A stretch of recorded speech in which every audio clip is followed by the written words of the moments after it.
مجھے یہاں پر ایک بات یاد آتی ہے تاکہ آپ کا ہمارا ایمان پختہ ہو. دیکھو حضور علیہ السلام سے اگر دل لگاؤ گے، پہلی بات تو دل لگانے کا طریقہ کیا ہے یہ بتا دو، کیونکہ ہم لوگ بار بار عشق رسول کی بات کرتے ہیں، لوگ پریشان ہی رہتے ہیں عشق رسول ملے گا کیسے. پہلی چیز درود شریف کی کثرت کریں، باوضو رہیں، درود شریف کثرت سے پڑھیں، عشق رسول پیدا ہوگا. نعتیں سنیں، عشق رسول پیدا ہوگا. قرآن کی تلاوت کریں، عشق رسول پیدا ہوگا. آقا کریم صلی اللہ علیہ وآلہ وسلم کی سیرت پڑھیں، عشق رسول پیدا ہوگا.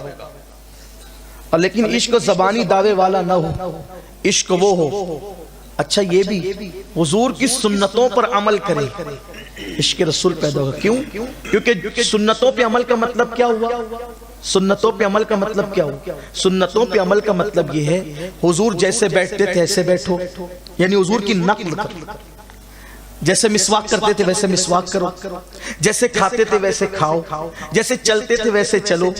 اس میں کیا ہوتا ہے؟ جو جس کی نقل کرتا ہے دو چیزیں ہوتی ہیں، دیکھنے والے کو یاد آتا ہے کہ یہ کس کی نقل کر رہا ہے، اور کرنے والے کے ذہن میں بھی رہتا ہے کہ میں کس کی نقل کر رہا ہوں. مثال کے طور پہ آسان زبان میں بات سمجھ میں آئے گی. دیکھو ہمارے بچپنے میں ایک بہت مشہور کرکٹر تھے، مسلمان تھے، ابھی بھی ہیں.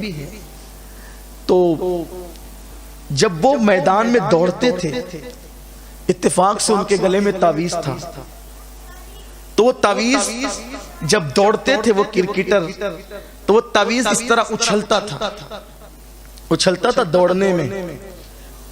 تو اس وقت کے جتنے نوجوان چھوکرے تھے جو تعویذ کے قائل تھے وہ بھی، جو تعویذ کے قائل نہیں تھے وہ بھی، انہوں نے مولانا لوگوں سے تعویذ بنوا لیے تھے. اور وہ بھی میدان میں یوں ہی دوڑتے تھے کہ وہ تعویذ اچھلتا تھا تو دیکھنے والے مسکرا کے کہتے تھے دیکھو یہ فلاں کا اسٹائل کرتا ہے، اس کی نقل کر رہا ہے ایسا. اور بھی پھر کسی کے بال اڑتے ہیں تو یہ بھی بال اڑاتے ہیں وغیرہ وغیرہ. آپ بات سمجھ گئے ہوں گے. تو جس نے تعویذ اڑانے کو اپنا اسٹائل بنایا، اپنی زندگی کی پہچان بنائی، تو جس کے گلے کا تعویذ اڑنے لگا دوڑنے میں کرکٹ کے میدان میں، تو اس کو وہ کرکٹر دیکھنے والوں کو یاد آیا. ٹھیک. اور یہ جو دوڑ رہا تھا، دوڑ تو رہا تھا لیکن جس کی نقل کر رہا تھا اس کا تصور تھا کہ یار وہ ایسے ہی دوڑتا ہے اور اس کا تعویذ ایسے ہی اڑتا ہے. اگر آپ کرکٹر کی نقل کریں تو 24 گھنٹہ آپ کے دماغ میں کرکٹر کا تصور رہتا ہے. اگر آپ محبوب خدا کی نقل کریں گے تو 24 گھنٹہ مصطفیٰ جان رحمت کا تصور آپ کے دل و دماغ میں رہے گا.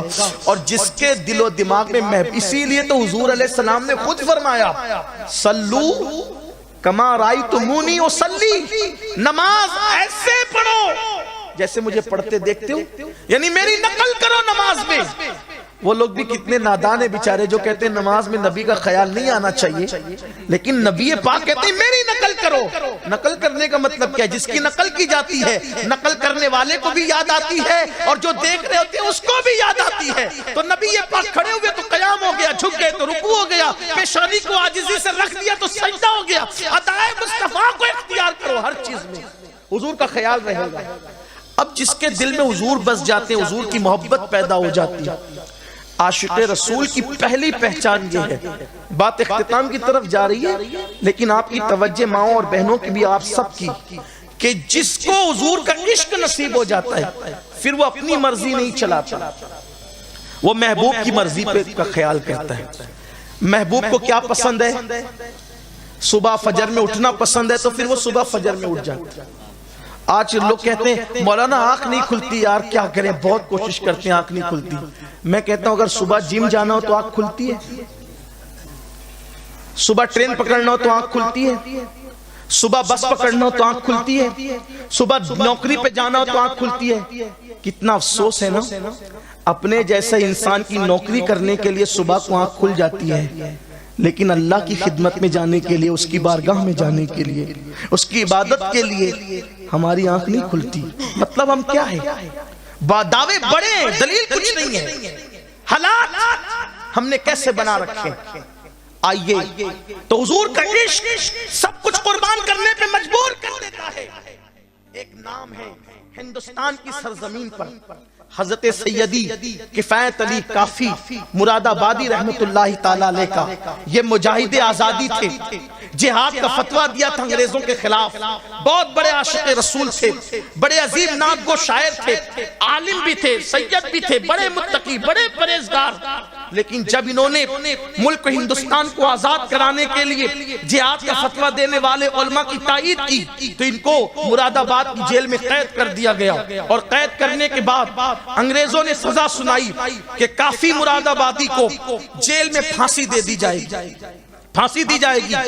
دو چیز ہے، یا فتویٰ واپس لو یا پھانسی کے پھندے پہ چڑھو. کافی نے کہا تھا اگر میں فتویٰ واپس لیتا ہوں تو پھر مسلمانوں کے فتوے پر قوم کبھی اعتبار نہیں کرے گی، جان تو کبھی بھی جانا ہے، فتویٰ قیامت تک رہنا ہے، اس لیے جان بچانے کے لیے فتوے کی آبرو سے کھیلا نہیں جائے گا. تو کافی نے کہا تھا مرنا پسند ہے لیکن فتوے کی آبرو کو بیچنا پسند نہیں ہے، کیونکہ ہم نبی کی شریعت کے خادم ہیں. خادم اس عاشق رسول نے یہ بات کہی تھی کہ ٹھیک ہے مرنے کے لیے تیار ہو جاؤ. اب ذرا دھیان دینا اصل بات کی طرف کہ حضور اپنے غلاموں کی مصیبت پر کیسے کرم فرماتے ہیں، مصیبت میں کیسے امداد کو آتے ہیں، کیسے تسلی کا ہاتھ رکھنے کے لیے آتے ہیں. لیکن کوئی عاشق رسول ہو بھی تو صحیح میرے اور آپ کی طرح زبانی دعوے دار نعرے باز لوگ، اللہ اکبر، جن کی زندگی میں کوئی قربانی بھی نہ ہو، حضور کا ذکر بھی نہ ہو، حضور سے عشق بھی نہ ہو سچا، تو اللہ اکبر پھر کیسے کرم کے بادل چھائیں گے. اللہ اکبر. کافی نے جب کہا مرنے کو تیار ہوں تو کہا کہ دیکھو مرنے والے کی آخری خواہش پوچھی جاتی ہے، بتاؤ تمہاری آخری خواہش کیا ہے. تو کافی مراد آبادی نے کیا کہا تھا پتہ ہے؟ کہا تھا کہ میں نبی کی نعت زندگی بھر لکھتا رہا، اب میری آخری خواہش یہی ہے کہ مجھے کاغذ اور قلم دے دو تاکہ دنیا سے جاتے جاتے بھی میں آخری نبی کی نعت لکھ کر کے دنیا سے جاؤں. میں اہل علم کی توجہ چاہتا ہوں. میرے بھائیوں اگر زینے پر سے شاعر کا بچہ گر جائے اور اس کو چوٹ لگ جائے تو اس دن شاعر ایک غزل نہیں لکھ سکتا، اس لیے کہ کلام نیا لکھنے کے لیے، نیا کلام لکھنے کے لیے ذہن کو سکون چاہیے، اطمینان چاہیے، پرسکون ماحول چاہیے. اللہ اکبر.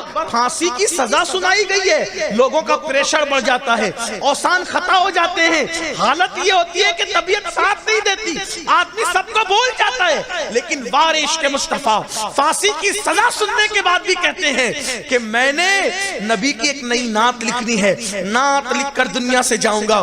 بڑی معذرت کے ساتھ عاشق وہ تھا وہ جو پھانسی کی سزا سن کر بھی نعت نہیں بھولا. اور ہم اپنی گھر کی شادیوں کی خوشی کے موقع پہ نعت بھول کر کے ڈی جے بجواتے ہیں، ڈی جے بجاتے ہیں، ناچ نچواتے ہیں. کس منہ سے عشق رسول کا دعویٰ ہے؟ جب مقرر کہتا ہے کہ قبر میں آقا تشریف لائیں گے تو نعرے لگاتے ہو، آقا آئیں گے میں دیکھوں گا. کس منہ سے دیکھو گے؟ سرکار نظمی کہتے ہیں اللہ اکبر، اور کس درد کے ساتھ کہتے ہیں ان کا سامنا میں قبر میں ان کا سامنا میں کس طرح سے کروں گا. کہتے ہیں سامنا ان کا قبر میں کس طرح سے کروں گا میں، دل اڑا سا جاتا ہے سن سن سنن میرا کہ میں کس منہ سے ان کا سامنا کروں گا، کہ میرا دل تو بے چین ہو رہا ہے کہ کیسے سامنا کروں گا. بیٹی کی شادیوں میں نچوانے والوں، ڈی جے بچوانے والوں، حرام قرضہ سود کا لے کر اپنی برادری میں ناک اونچی کرنے کے لیے، جھوٹی شان بتانے کے لیے شادیوں میں ہزاروں سینکڑوں حرام کام کرنے والوں.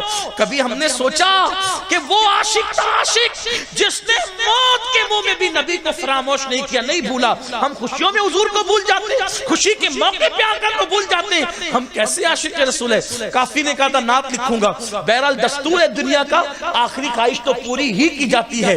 کاغذ اور قلم لایا گیا اور کافی نے وہ نعت لکھی. ادب اور عشق دونوں گلے مل رہے ہیں.